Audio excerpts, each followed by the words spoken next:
Hi, అందరికీ నమస్కారం. ఈరోజు మైండ్కి సంబంధించిన చిన్న చిన్న యాక్టివిటీస్ మీకు చేసి చూపించాలని మేము ముందుకు వచ్చాను. అయితే రకరకాల టేస్ట్లు, అంటే మనమే తెలియకుండా సడన్గా ఎక్కువ శాతం ఉప్పు మనం నోట్లో వేసుకోవాల్సి వస్తుంది.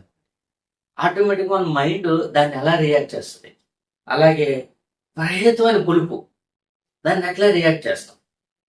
ఇలా రకరకాల టేస్ట్లు, అంటే జ్యూసుల్లాగా ఒక్కొక్క టేస్ట్ చేస్తే ఎలా ఉంటుందో నా ఐడియా ప్రకారంగా నేను మీకు చేసి చూపిస్తాను. ఇప్పుడు చూడండి. ఇప్పుడు ఒక స్వీట్ లెమన్ జ్యూస్ అనుకోండి.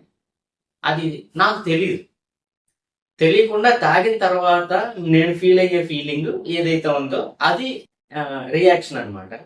ఇది గ్లాసు, ఇందులో ఏముందో నాకు తెలియదు.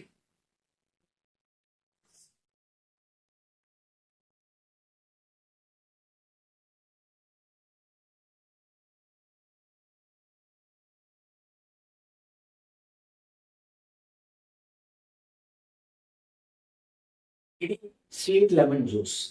అలాగే ఫర్ ఎగ్జాంపుల్ కాకరకాయ మొత్తాన్ని జ్యూస్ చేసేసి అది నాకు ఇచ్చారు. అది ఏంటో నాకు తెలియదు. టేస్ట్ తర్వాతే నా రియాక్షన్ ఏంటనేది ఉంటుంది అనమాట. ఫర్ ఎగ్జాంపుల్ అదైతే ఎలా ఉంటుందో చూద్దాం.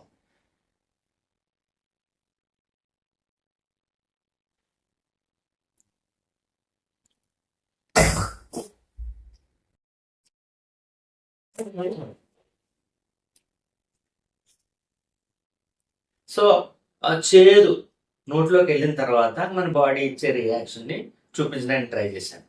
అలాగే ఇప్పుడు విపరీతమైన ఉప్పు, నీళ్ళల్లో సగం వరకు ఉప్పు కలిపేసి ఇచ్చారనుకోండి. అది ఏదో నాకు తెలియదు, కానీ తాగిన తర్వాత నా రియాక్షన్ ఎలా ఉంటుంది అనేది ఇప్పుడు నేను మీకు చేసి చూపిస్తాను.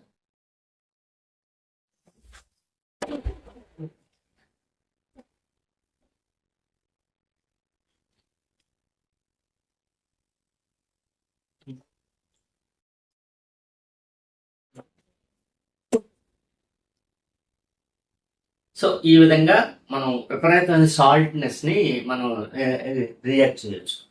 ఇప్పుడు చింతపండు చింతపండు జ్యూస్ ఇచ్చారనుకోండి. అది తాగిన తర్వాత ఆ పులుపు రియాక్షన్ ఎలా ఉంటుందో ఇప్పుడు మనం చూద్దాం.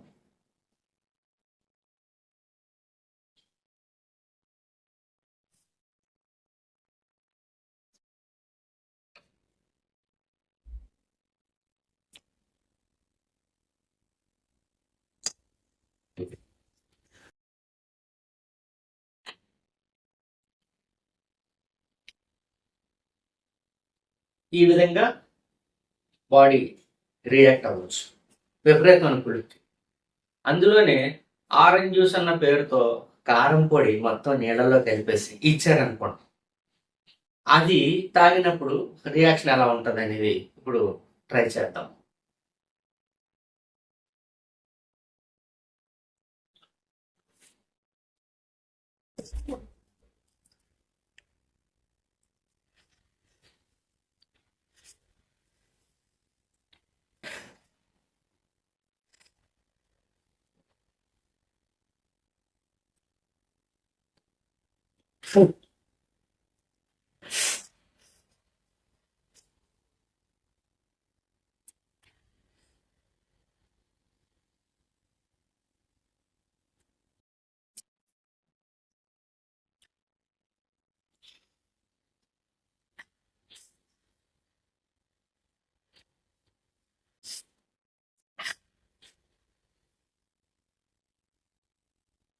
ఈ విధంగా ఒక్కొక్క దేనికి మనం ఒక్కో రకంగా మన బాడీ రియాక్ట్ అవుతుందని మైమ్ రూపంలో చూపించే అవకాశం ఉందన్నమాట.